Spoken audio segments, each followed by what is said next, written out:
আমি আগামীর যে প্রোগ্রাম, যে আন্দোলন, সেই আন্দোলন এই মঞ্চ থেকে ঘোষণা করছি। আমরা 28 তারিখ থেকে, আগামীকাল যেহেতু 26 তারিখ আছে এবং জন্মাষ্টমী, 27 তারিখে ছাত্রদের তরফ থেকে নবান্ন অভিযানের ডাক দেওয়া হয়েছে। আমরা এই দুদিন আপাতত আমরা কোনো আন্দোলন রাখছি না।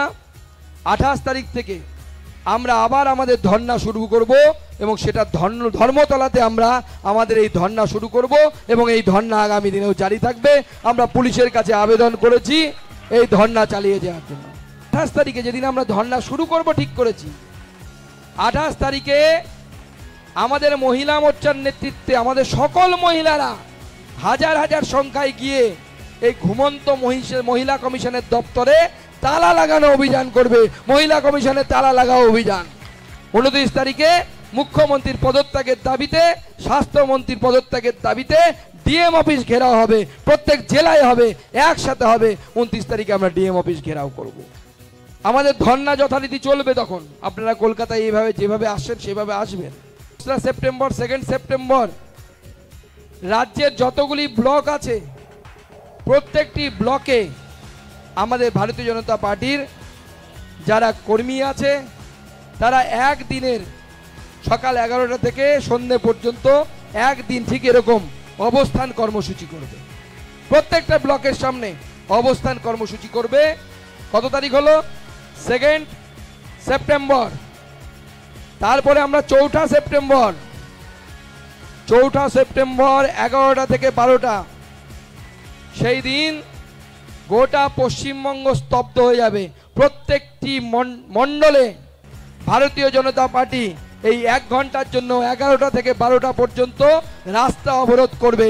একটিও যানবাহন চলতে দেবে না। গোটা পশ্চিমবঙ্গ জুড়ে অবরোধ হবে। পুরো যাকে বলে চাক্কা বন্ধ। 1 ঘন্টার জন্য পশ্চিমবঙ্গ সেদিন স্তব্ধ থাকবে। এবং আমরা সাধারণ নাগরিকের কাছে আগেই ক্ষমা চেয়ে নিচ্ছি। আপনাদের যদি জরুরি কাজ থাকে আগে পিছিয়ে করে নেওয়ার চেষ্টা করুন, নাহলে আপনাদের আবশ্যিক পরিষেবার ক্ষেত্রে আমাদের কর্মীরা 1 ঘন্টা আপনাদেরকে সহযোগিতা করবে। কিন্তু 1 ঘন্টা নিজেরাও আপনারাও প্রতিবাদ জানান। আপনারা আপনাদের সকলের কাছে অনুরোধ, ভারতীয় জনতা পার্টির এই কর্মসূচিতে আপনাদের সহযোগিতা একান্ত প্রয়োজন।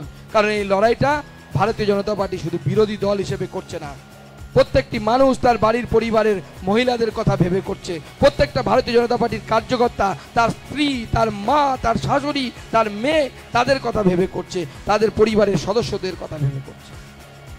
তাই আমি আগামীর কর্মসূচি ঘোষণা করলাম। কি 27 তারিখে যেহেতু নবান্ন অভিযান ছাত্ররা করবে, পরীক্ষা আছে, বলছে নিট পরীক্ষা আছে, সকালবেলা 2টো সাবজেক্টের পরীক্ষা আছে,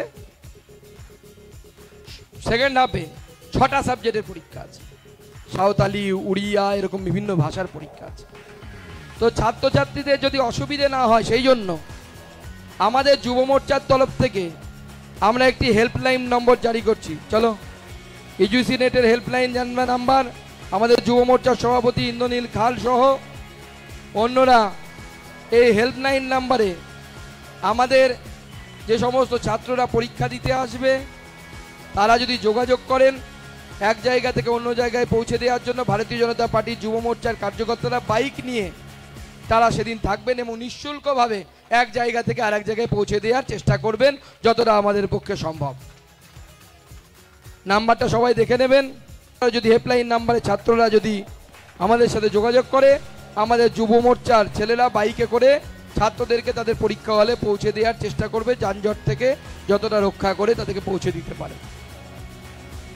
আর তার আগে 26 তারিখ আমাদের কাছে, আপনাদের কাছে আমি আমার ভাষণে আবেদন জানিয়েছি। 26 তারিখ সন্ধেবেলা 6টা-7টা নাগাদ, 6টা থেকে 7টার মধ্যে আমাদের যে নির্যাতিতা, যে আরজিকরের বোন, এই বোনের স্মৃতিতে সবাই একটি করে প্রদীপ বা মোমবাতি নিজের বাড়িতে জ্বালান, নিজের বাড়ির বাইরে জ্বালান, কিন্তু জ্বালান, প্রতিবাদ করুন, ছবি তুলে সোশ্যাল মিডিয়ায় দিন এবং আমাদের এই নির্যাতিতার জন্য ন্যায়, এই নির্যাতিতা যেন বিচার পায় তার জন্য সবাই একটা প্রতিবাদ জানান। এই আবেদন আপনাদের কাছে রেখে আমি শুধু এটুকু ভারতীয় জনতা পার্টির রাজ্য সভাপতি হিসেবে আপনাদেরকে আশ্বস্ত করছি, পুরো বাংলার মা বোন মেয়েদেরকে আশ্বস্ত করছি যে আন্দোলন ভারতীয় জনতা পার্টি যতটুকু আমি ঘোষণা করলাম ওই তারিখ অবধি যদি আমরা এর ন্যায় বিচার না পাই, আমরা যদি মুখ্যমন্ত্রীর কাছ থেকে তার সঠিক পদক্ষেপ না পাই, প্রয়োজনে ভারতীয় জনতা পার্টি আন্দোলনকে আরো সামনের দিকে টেনে নিয়ে যাবে, আরো বৃহত্তর আন্দোলনের দিকে যাবে, আরো ভয়ঙ্করতম আন্দোলন করবে।